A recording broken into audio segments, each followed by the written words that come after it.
जय जगन्नाथ। शास्त्रीय ओडिया भाषा दिवस उपलक्षे आपण मानकु हार्दिक शुभेच्छा और शुभकामना।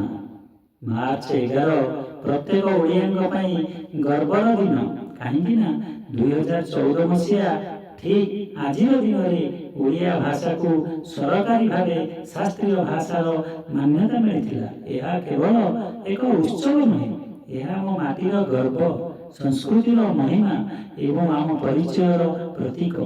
ओडिया भाषा केवल एक भाषा नुहे, यह आम माटीर आत्मा। यही भाषा रे आमर हस अच्छी, लुह अच्छी, संस्कृति और परंपरा अच्छी। शताब्दी शताब्दी धरी ओडिया भाषा साहित्य, कविता, पुराण और इतिहास निजर अमूल्य अवदान रखी आसी। आमर महान कवि और साहित्यिक माने सेमानकर लेखारे ओडिया भाषार सौंदर्य, गांधीर्य और माधुर्य स्पष्ट भाव में प्रकाश करिसेंती, जहाँ आम पई प्रेरणार उत्स। किंतु प्रिय भाई और भौणी माने केवल गर्व करिले हेबनी, आम समस्तंकर दायित्व हेउछि ओडिया भाषा को सुरक्षित रखिबा एवं आगको बढ़ाइबा। घरे घरे ओडिया कहिबा, ओडिया पढ़िबा, ओडिया लेखिबा, यह हेउछि आमर सबुठारु बड़ कर्तव्य। आसंतु आमे समस्ते आजिर दिन में संकल्प करिबा, ओडिया भाषार गर्व को आमे रक्षा करिबा, एहाकु आगको नहीं जिबा एवं परवर्ती पीढ़ी को यार महत्व बुझेगा। शेष में मुझे एतिकी कहबाकू चाहे, जे पर्यंत ओडिया भाषा जीवंत रहिबो से पर्यंत ओडिया जातिर गर्व और परिचय अमर रहिबो। धन्यवाद। आपण मानक पई आजिर पवित्र दिवस में एक सुंदर कविता नहीं आसी, जहाँ आपण मानक सम्मुखरे मु उपस्थापन करुछि।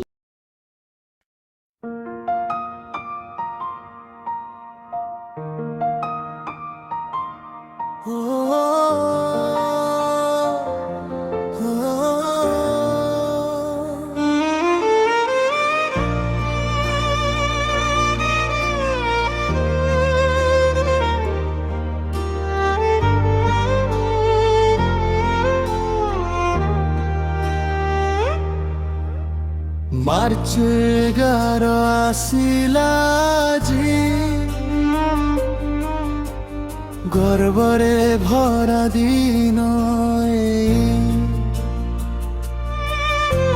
शास्त्रीय ओडिया भाषा मोर मातृस्नेहर छाया। ओडिया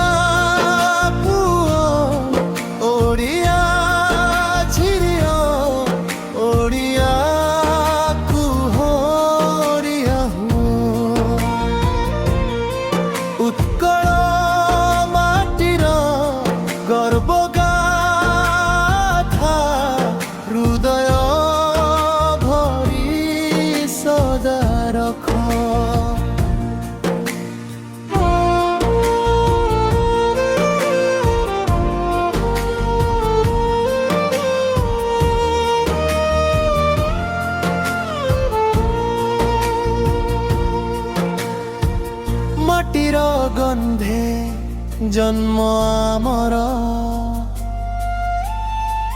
नदी पहाड़ साक्षी थाए।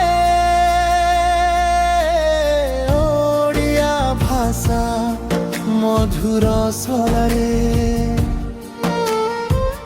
मनर गीत सदा गाए। संस्कृति आमर गर्व ध्वजा, पुरुणा गाथा जागी रहे। ओडिया कथा ओडिया भाव जगत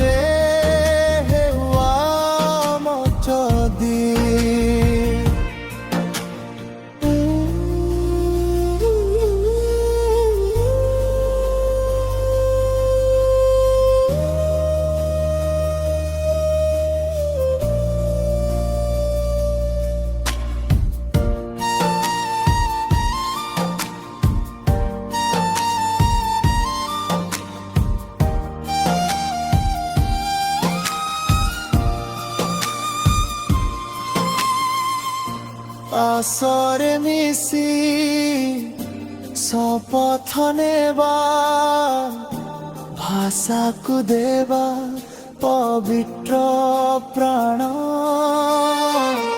ଓଡ଼ିଆ ପୁଅ ଓଡ଼ିଆ ଝିଅ ଓଡ଼ିଆ ହେଉ ଆମର ଚିହ୍ନ ଓଡ଼ିଆ ହେଉ